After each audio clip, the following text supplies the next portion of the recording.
Hey, it's Tom Piccolo for Talkin Knicks, and I'm going solo for a quick add-on game recap here, following the Knicks' loss in Cleveland on Sunday evening, where they lost 108-121 to the Cavs. Kenny and I recorded Sunday morning to give kind of a more big picture look at the start of the season, and I don't think that last night really contradicted any of that conversation. So definitely go give that a listen if you haven't already. But first, I just want to give a quick kind of game recap here. Last night, if you're going to pick one thing, Donovan Mitchell was just unstoppable. I'd say to start the game defensively, the Knicks' game plan was to like try and throw a bunch of different defenders at him. Evan Fournier got some time on him. Brunson did. RJ too, and nothing really worked from that starting unit. Maybe not overly surprising, right? Like that's kind of one issue with the Knicks starting lineup is their perimeter defenders are a little lacking. So, when you have someone come through like Donovan Mitchell who can really, feast on against the best defenses, it's maybe not shocking that last night transpired the way it did. Mitchell finished with 38 points, 12 of 20 from the field. He was 8 of 13 from three, which is a kind of a theme that we're going to see throughout this game. But he also finished with 12 assists. So if he wasn't scoring himself, he was setting up teammates. Um, but like I said, it's hard to pinpoint kind of one individual to blame Donovan Mitchell going off. It's even if you look at the first three threes that Donovan hit in that first quarter, the first one Fournier was just sagging off too far, and it was just an easy three for Donovan Mitchell. The second three, Brunson bit on a pump fake and didn't have the length to recover on that, so it was just kind of like a one dribble pull up from Mitchell. And then the third one, Brunson called for a switch. He took RJ's man, told RJ to go get his man, Donovan Mitchell. RJ didn't get the memo, and it ended up in a wide open three. And I'd say that last one, the breakdown in execution, the lack of communication, the lack of cohesion on defense, that was kind of the most rampant reason for the Knicks' loss in this one. Um, I think if you go to the fourth quarter, this is kind of where this game was decided. The Knicks were actually winning by 9 going into the fourth quarter, and then got outscored 37-15 in the final period. And you just saw a lot of those defensive breakdowns. Kevin Love, in particular, he also went 8 of 13 from three. The Cavs, as a team, hit 23 of 50, which is just an absurd clip. I know Jonathan Macri in his Knicks Film School newsletter said that this was the 23 made threes is the second most that the Knicks have ever given up as a franchise. So, that's not what you want. That it's tough to kind of come back from that. But Kevin Love's 8 threes in just 22 minutes. It's a combination of a lot of things. Again, there were several times in the third period when Obi Toppin was just fell asleep. Like Obi Toppin's not a talented enough defender to get away with lapses in attention to detail, and so that was disappointing to see. But it was everybody. Like I know Julius, no matter who was defending Kevin Love, they're putting him in pick and pop actions. The Knicks were kind of refusing to switch those, and so I know Benji Ritholtz, also of Knicks Film School and the Strickland, he was talking about this a lot on Twitter during the game. Look, we all know by now, and I said this in our kind of overarching podcast that we recorded earlier with Kenny. Julius Randle isn't a great drop big. He's not going to kind of hedge and recover back to his man in a pick and pop situation either. He's best suited to switch, and that's not the scheme. That's not Tibbs' game plan. And as a result, when you get these bad matchups like a Kevin Love or a Dean Wade, these power forwards who can really, really hit from three, like that's going to be the result. Dean Wade, the other guy, hit 6 of 8 from three. So between Donovan, Kevin Love, and Dean Wade, they weren't missing from behind the arc. Some of that is bad luck on the Knicks' part. Obviously, like they don't hit 46% from three every night. But at the same time, there were also a lot of open looks, a lot of lack of communication, lack of execution on the defensive end. And it's kind of boring to pinpoint that as the reason for the loss, but it's kind of hard to look anywhere else when you're outscored from behind the arc 23 threes to 10. That's a lot of that's a lot of points to give up from behind the arc in today's game. So kind of looking a little bigger picture, is it surprising that the Knicks lost to Cleveland? Hardly. I think that even without Darius Garland, the Cavs have more talent. Um, it's a little disappointing the way that it happened in the fourth quarter, the kind of utter collapse, the inability to get stops or score in crunch time in particular. That's kind of something that we were hoping was remedied a bit with Jalen Brunson's addition. Brunson struggled, particularly in the first half. He really tried to get himself going, couldn't hit anything in that first half. He finished the game 8 of 19 from the field, 8 of 16 from 2 point range, so 50% from two. That's fine. He wasn't hitting from deep, but he finished with 16 points, 7 assists, and just one turnover. That's not a terrible game for him statistically, but he didn't really have the impact or the steady hand that we typically see. It didn't seem like the Knicks offense was getting organized in the same way that we saw against those 3 wins at home against the kind of lesser teams. Instead, we are seeing much more a Julius Randle centric offense, and he was very aggressive. He was very much going at Evan Mobley. He was using his strength and savvy to get some good looks, but at the same time, he finished 5 of 13 from the field. Again, 5 of 10 from two, so he also shot 50% from two, but couldn't hit from deep. Kind of a theme going on here. But the biggest thing for Randall was he actually just went 5 of 10 from the free throw line. Like he was getting, Evan Mobley had 5 fouls. He was getting fouls against these other bigs, but he wasn't able to convert at the line. And that's, as a team, the Knicks just shot 8 of 16 from the free throw line. It's not going to get it done most nights. And we know last year, free throw shooting was a bugaboo of this team. And we're kind of hoping to put that behind us this season. So this is just something to keep an eye on. But I talked to Kenny earlier, and I said that a good sign for Julius Randle was that he was recording, he was tallying fewer assists per game, because it just meant that the offense was less revolving around him and was more on the shoulders of Jalen Brunson. But this game was kind of a reversion back to last season in a way, where Randle was really the focus. Like he had 7 assists in this one, same as Brunson. He had 4 turnovers, so he just had a very high usage in this game. Wasn't terribly efficient. He finished with 15 points, 9 boards, 7 assists, and a couple steals. It was an okay game. The mentality, the aggressiveness was there, but I just don't know that Julius Randle is suited to have the offense run through him. I think it's got to go through Brunson, and ideally it would go a little bit more through RJ, but RJ, this was far from his worst game of the season. Like Kenny and I discussed at length, he has really struggled through the first 5 games. In this one, he started pretty hot. Like he hit a couple threes in that first quarter. He had a nice drive to the left where it was honestly a pretty difficult finish. You never really know what to make of it when RJ hits a tough layup, because it's like, does that just encourage him to take more tough layups? Does it show improved touch? It's for me, I'm a little ambivalent when I see something like that. But RJ in the first half, I think, showed a good amount of aggressiveness, and I'm not exactly sure what happened, because in the second half he was mostly looking to pass. And look, I've been calling for him to look for passes on his drives.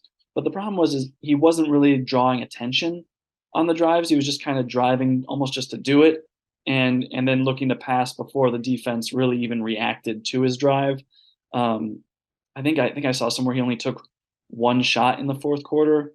I'd have to double check that, but it was not very many. He was not highly used in that second half. He finished the game with 15 points, 6 of 10 from the field. It was a relief to see him go 3 of 4 from deep, because it's been such a struggle for him. Again, though, just 2 assists, and this is a guy who he drives so frequently. There's no reason that he's not able to get 3, 4, 5 assists a night. Obviously players are missing shots, but RJ's game, I'd say, was just an average one. It wasn't a particularly strong one, though it was better than we'd seen in the games previous. just I'd say that maybe one of the biggest reasons for the Knicks' struggles defensively was Mitchell Robinson. He only played 21 minutes. It was another game where he saw himself in foul trouble a lot. Granted, the Cavs front line is big between Jared Allen and Evan Mobley. Like these are pretty skilled guys. Evan Mobley in particular can stretch the floor too. But look, Mitchell Robinson was just kind of making some bad plays. He had some fouls that were just head scratchers, just showing just not smart plays. And he finished just 2 of 6 from the field, 7 boards, 4 points, no blocks, which is I think he was came into this game second in the league in blocks per game. So he didn't really have much of an impact at all in this one. And it's disappointing to see because we saw him really dominate some of those lesser teams in the Orlando, Charlotte games in particular.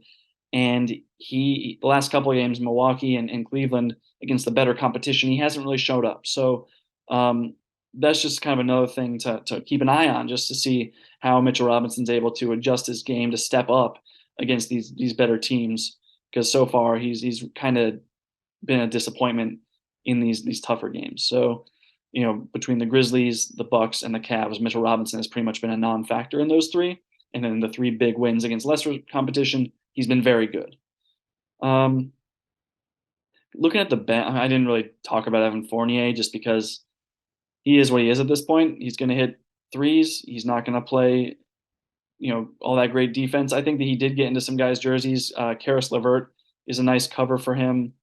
Um, but he had no chance against Donovan Mitchell. Like I think we all knew that. And anytime there was a switch, if Evan Fournier found himself on a bigger body, that wasn't going to go well.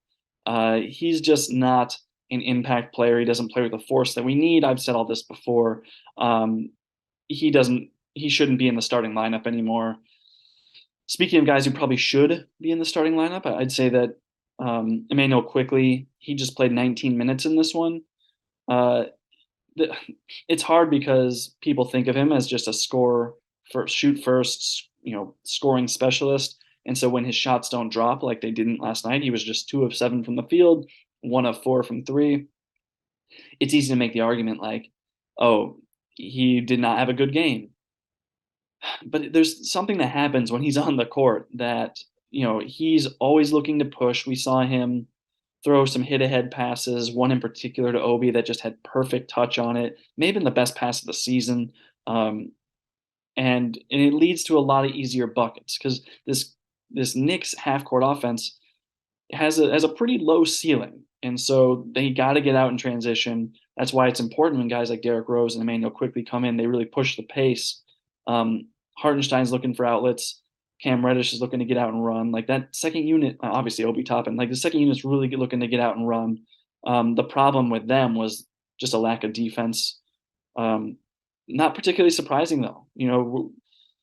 Tibbs kind of does the whole kind of like hockey substitution things. You see whole unit switches at times, and that second unit doesn't have a bunch of great defenders. Derrick Rose, I think in particular, has really struggled on the defensive end. I don't really know what's going on with him. He's not he's not playing much help defense. He's just not in the right places. He looks like the game's moving too fast for him out there, which is, Derrick Rose never a great one-on-one defender, but in under Tom Thibodeau, he's been workable. He's known where to be. He competes. It feels so far to start this season, he's really struggled on that end. Hartenstein is just too small, really, to go against some of these Jared Allen, Evan Mobley size bigs. Um, and so like the Knicks really suffer on the offensive glass. We saw that against Milwaukee. There was some of that going on again last night. In key moments, Kevin Love was coming up big. Uh, Cam Reddish, I will say, look, I am not convinced that Cam Reddish deserves to be in the rotation. I mean, right now with Grimes out, it we have no one else, so that's fine. But he had some really head scratching plays. He finished the game 3 of 6 from the field, 7 points. But his misses are the ones that Mike Breen just says like that was a terrible shot, and it's not like Mike Breen's always putting players on blast like that. Um, And then Top and I talked a little bit about he's able to get in transition, hit a three. His problem again was defense and also turnovers. He had three turnovers like consecutively, and they were all kind of just mental lapses. They really were almost unforced in a way. So yeah, it was probably Obi Toppin's worst game of the season so far. He only played 15 minutes. Look, I said before, like I bet I put my chip on the over for 20 minutes per game on Obi. That is looking like my worst prediction I could have made. It's simply not going to happen. Not with this coach, with the kind of rigidity and lack of flexibility in his lineups, in his rotations. It's just not going to happen. Should it have happened in this one? I, maybe a few more minutes, but it's not like Obi was killing it out there.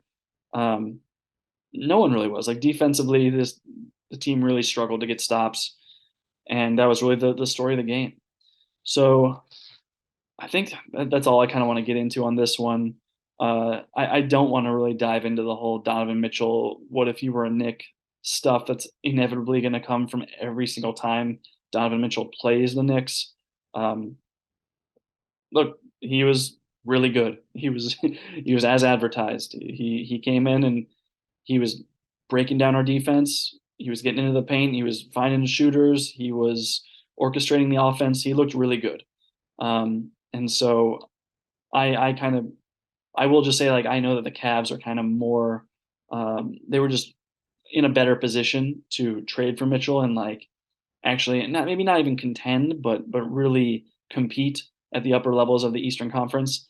If Donovan Mitchell were on this Knicks team with several of the missing pieces that would have been required to trade for him, I don't think that this Knicks team would have been all that good or set up for success long term. But it's a tough pill to swallow when you see Donovan Mitchell come out, go 8 for 13 from three, and just light us up. He had that one highlight kind of spin move dunk in traffic that was just nasty.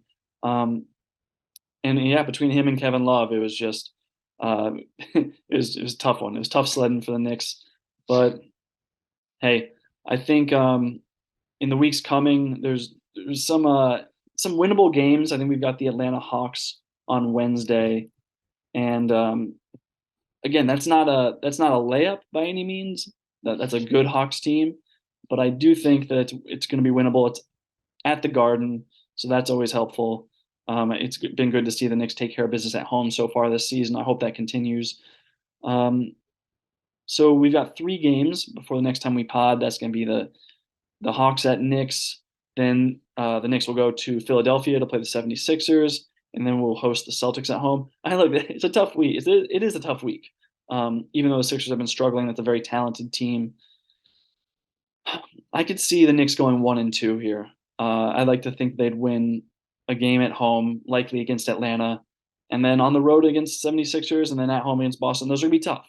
So I'll probably pick 1-2 to go the rest of the week, and I don't think that that is a disaster by any means. The schedule will lighten up here eventually, and so we can all look forward to that.